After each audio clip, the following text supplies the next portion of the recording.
سلام خوشگلا، خوش اومدید به پارت دوم. خب تو این پارت میخوایم اون چیزایی که ساختیم رو رنگ کنیم حالا و قراره بهتره کنیم و خدای ببینید همش خوش شده. چی ساختیم خدای چی شد. این جاودی، این گربه ها، این لئوه که وای نمیسه که مشکل از من بد ساختمش ولی آره. این آقا لوکی هست که وای میسه ایشون خدا رو شکر. بله. و در آخر هم آقا رابی رو داریم که بچه خدایی من نسبت به گربه‌های واقعیم همشون سایزاشون خوب در آوردن که اذیت نکنید دیگه. اینا هم نگهدارنده های عکسمون هست که همش باز عالی خوب خوش در اومده.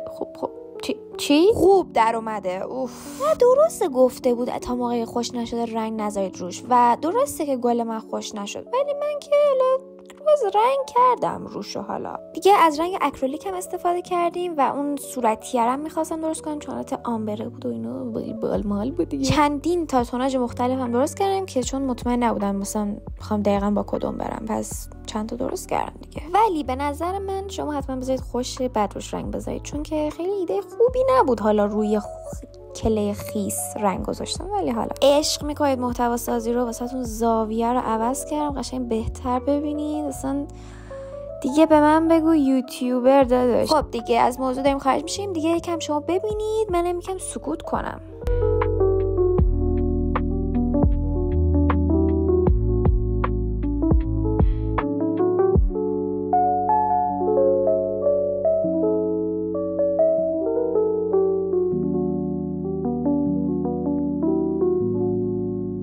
دیگه اینجا میتونم بگم فقط بدن بودم دستام کنده شد ولی اینو در آوردیم. خدایی هم خوب در اومد. حالا که اینجا نور رو بد بود کلا نور بده تو این ویدیو ولی حالا خوب شد. اون دونه های زرد توی اصلا کلا اسما رو نمیدونم ولی اون دونه های زردم با ته براش کشیدیم روش.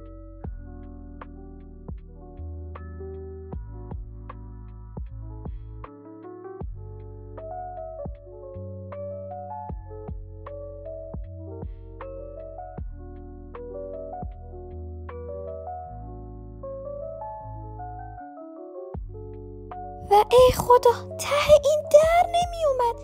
یعنی فکر کنم 4 بار من روی این رفتم در نمی اومد هر کار میکردم اصلا نابود شدم. ولی خب دیگه آخر یه چیزی بود حالا تهش هم بود خیلی هم برام حقیقتا مهم نبود. و این هم از جاودی آخر که دعا میکنیم واقعا اون خاکا بیفته توش و نه رو میزم ولی حالا دیگه خوشگله مهم نیست. هم اسپری کلیره که حالت همه رنگا رو قشنگ میذاره مثلا سیل میکنه دیگه. ببخشید دیگه خارجکی میگیم. رفتم تو دستشویی قشنگ زدم روش و براق شد گفتم ها حالا در اومد حالا خوشگل شد دیگه. حالا نوبت جاکسیامونه و بین این سه تا اول دامپلینگرم رو انتخاب کردم به خاطر اینکه آسون ترین بود و چرا که نه. و باز هم سکوت میکنم که شما دیگه ببینید. کمی خودم حنجرهام درد گرفت پس ببینید قشنگا.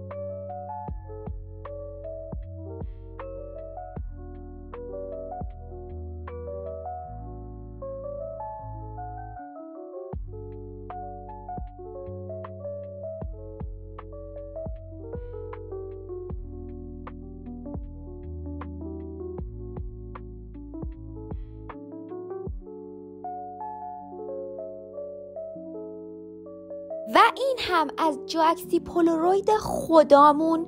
الان دارم بهش نگاه میکنم بچه یعنی روی شلفم اصلا شاهکار کردم. وای خیلی شبیه عکس واقعیش نشد ولی خب حالا ما میگیم بهتر شد. ما اینو میگیم دیگه. قارچمون هم کمی بدنشو توسی کردیم چون سفیدش گذاشتم دمی کمی بیروحه گفتیم توسی کنیم که روح داشته باشه. همینجوری که منتظر بودم خوشه اینجا فکرم شبیه مدل ها شدم مثلا یه فیلمی هم دیگه واسه شما گرفتم حالا. و این هم از جاکسی قارچ شاهکارمون که خدای واسه اصلا کیوت ترینش این شده. گلیویلیش کردم قشنگ عالی. زیرش هم قشنگ ببینید قشنگ دیتیلینگ کردم با یه مش خط توسی پررنگ‌تر ولی آره. اینم با عکس. اینم یه عکس چرتیه واسه همش میذارم. خواستم مثلا نشون بدم با پولاروید واقعی چه شکلی میشه که حالا پیژامه دوستم شده بود قربانیمون حالا مهم نیست. این هم از این سه تا که الان توی نورانی وحشتناک افتادن. حالا با اون اسپری که زدم روش قشنگ‌تر بود نگران نباشید. نوبت مورد علاقمه که گربه هم هست و همیشه مورد علاقه میذارم واسه آخر پس اینو بدونید. اول با آقا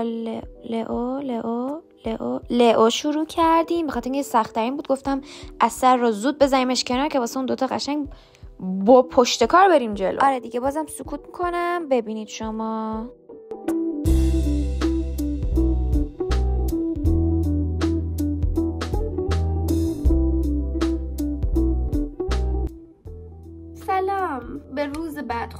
گفتید.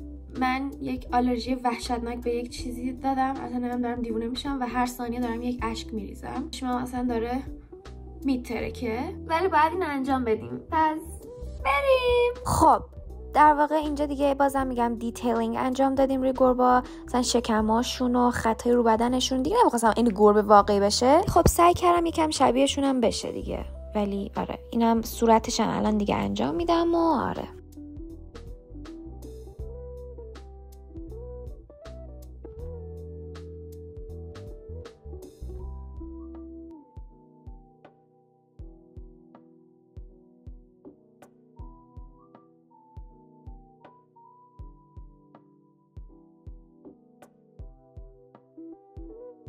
حقیقتا لئو رو که تمام کردم دیگه گفتم گور باباش، خسته شدم واسه همین گذاشتم واسه رو بقیه شب.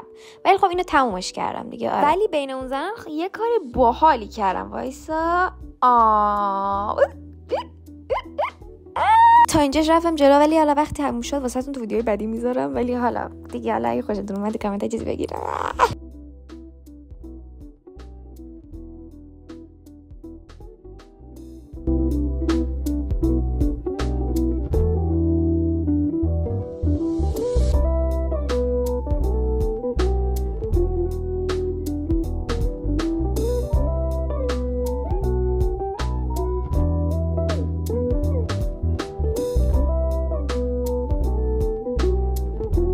گفتم میگم خودم بیام حرف بزنم، کل ویدیو خفه شدم. این دوستای کوچولومون تموم شده. همونجوری میبینی خیلی نمیخوام بگم خیلی ناز، چون واقعا رابی جان کمی ابنورمال شده. حالا مهم نیست. خدایی واسه کسی که تا حالا این کارا نکرده، الان کاری که میخوام بکنم یه اسپری کلیری دارم روی اینا به عنوان وارنیش که همش سیل بشه، رنگاش دیگه براق بشه، انگار جیگولی مگولی بشه. خب شما چیز دیگه هم میتونید استفاده کنید، مثلا رزین، ماد پاج، نمیدونم یه چیزیه خارجی استفاده میکنم، اون رو نمیدونم، ولی خیلی چیزا میشه استفاده. ولی خب من این تنسیه که دارم اسپری کلیر از ابزار فروشی، از رنگ فروشی، از چیزا همش میشه خرید. میزنم روش اسپری، گلم آماده است ولی نشونتون نمیدم تا موقعی که همشون آماده بشه. پس دیگه فکر کنم موقع خداحافظیه، چون دیگه من حرفی ندارم. اینا تا خوش بشن فکر کنم مثلا فردا بشه. واسه همین الان خداحافظی میکنیم و همه چی آخر رو بهتون خیلی خوشگل مشکل استتیک گوگلی روی شلف ها نشون میدم و قرار لذت ببرید. ولی خب خیلی ممنونم که این ویدیو رو دیدید. بای بای.